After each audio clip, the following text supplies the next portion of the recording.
like from the Paul George podcast. I don't know if you saw. Paul George has a pretty famous podcast at this point, Podcast P, and in his most recent episode, he discussed the decision to move from the Los Angeles Clippers to the Philadelphia 76ers in free agency. But along the way, he also gave us some information regarding Kawhi Leonard and how he ended up leaving the Toronto Raptors in free agency in 2019. And one of these updates was a little bit surprising to me, and let's try and break it all down here.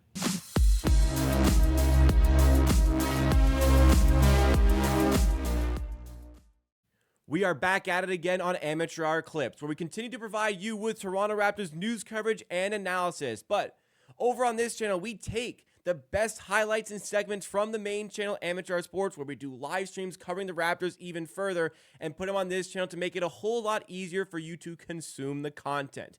If you like what you see from this video today, make sure you are subscribed to the channel because we're always dropping content over here that you're not going to want to miss out on, especially if you are a Toronto Raptors fan. And also along the way, it really does support the channel if you smash that like button. Now, let's get back to the video. So in the podcast, he discussed how this whole thing with the Clippers ended up coming to fruition, where him and Kawhi Leonard were teaming up. And we all kind of know the situation.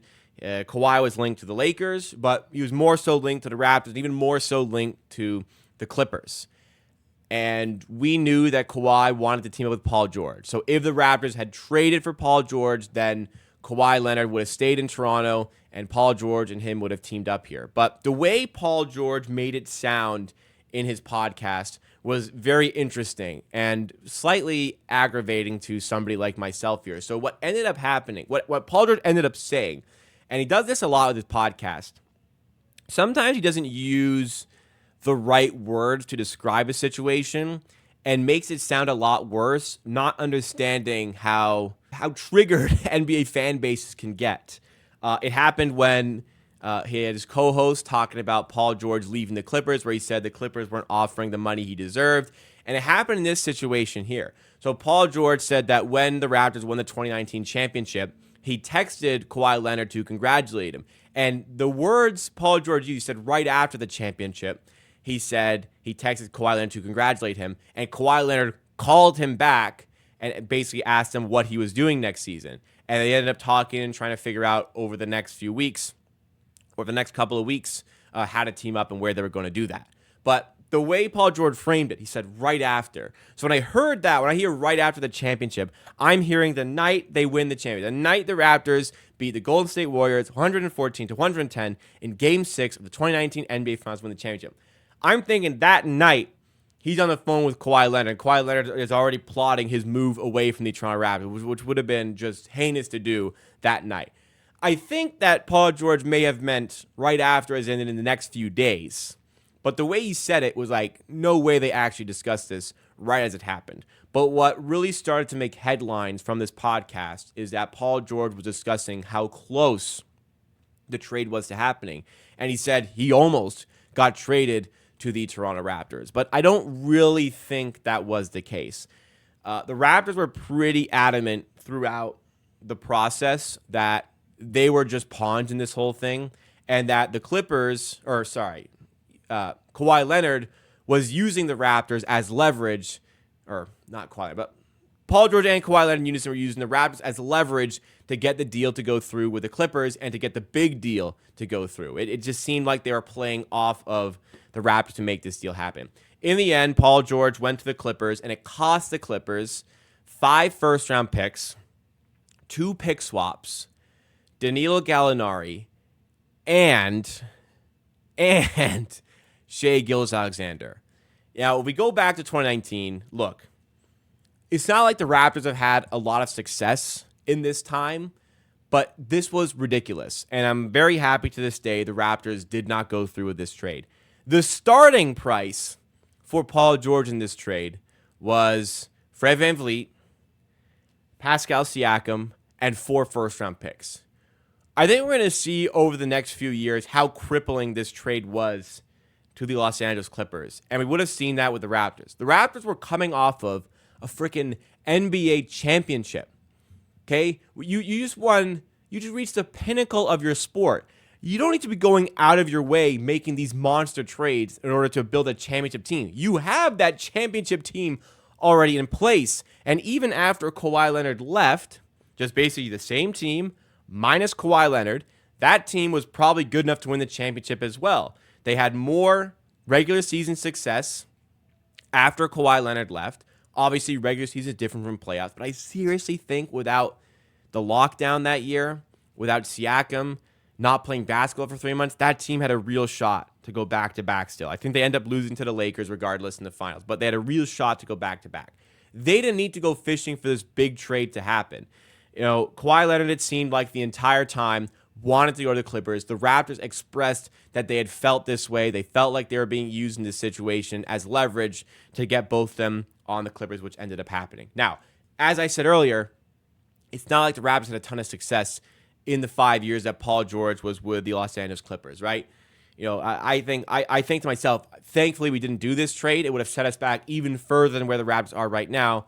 But it's like, well, look at the success the Raptors haven't had. Like, obviously they should go back and make this trade. But when you look at what the Clippers accomplished with Paul George and with Kawhi Leonard compared to what the Raptors have accomplished in that 5-year span, the Clippers have been an absolute utter failure with Paul George. Their first season there, they were all like talking about how they were going to run over the league and how the first year of Paul George and Kawhi with the Clippers, it was championship or bust. First year they're saying championship or bust. Well, 5 years later, they didn't win a championship. In fact, if you combine all of their playoff series wins in that 5-year span into one season, they still wouldn't have won a championship. They won 3 series. They won 3 playoff series in 5 years with Paul George and Kawhi Leonard. And as bad as the Raptors were in that 5-year stretch, they won 2 playoff series in that time. So, all this conversation about the Raptors and how poor they've been in this stretch, they weren't that much worse from a playoff success standpoint than this Clippers team was. And obviously injuries played a part, but that would have been part of the understanding when this trade was potentially going down. I don't hate on Kawhi for leaving the Raptors. It's upsetting because I think they really were good enough to go run it back.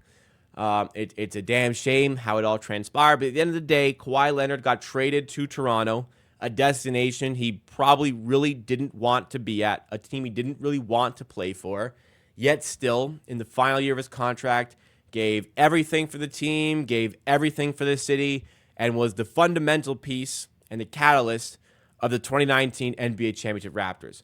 For that, I am always going to be grateful. It's just upsetting to think about what if, but you can't really put much of this against Kawhi. He wanted to go home to LA.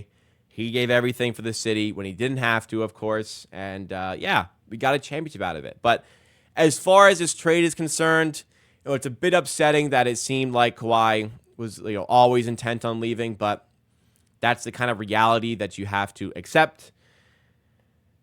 But yeah, I disagree with Paul George's stance from his podcast that the trade nearly happened. I don't think the trade was anywhere close to happening, and I'm very happy in the end that it didn't happen because it crippled us, and it would have crippled us. And as much as that was a championship caliber team that would have been in Toronto, and it would have had a better chance than the one that existed in the 2019-2020 season, it was still a championship caliber team that the Raptors had. If Kawhi wanted to ditch that, then so be it. We weren't going to be held hostage by this guy. We weren't going to cater the entire franchise around this player. I'm still relatively happy the Raptors held firm on their stance of not making this trade happen. It's cool to think about what if the Raptors had Paul George and Kawhi, but in retrospect, Fred VanVleet, Pascal Siakam, 2 max contract players down the line, plus 4 first-round picks as the starting point. Yeah, no thank you. I'm good. We got our championship. Los Angeles Clippers have never even been to an NBA Finals. And it doesn't look like they're going to get there anytime soon either, huh?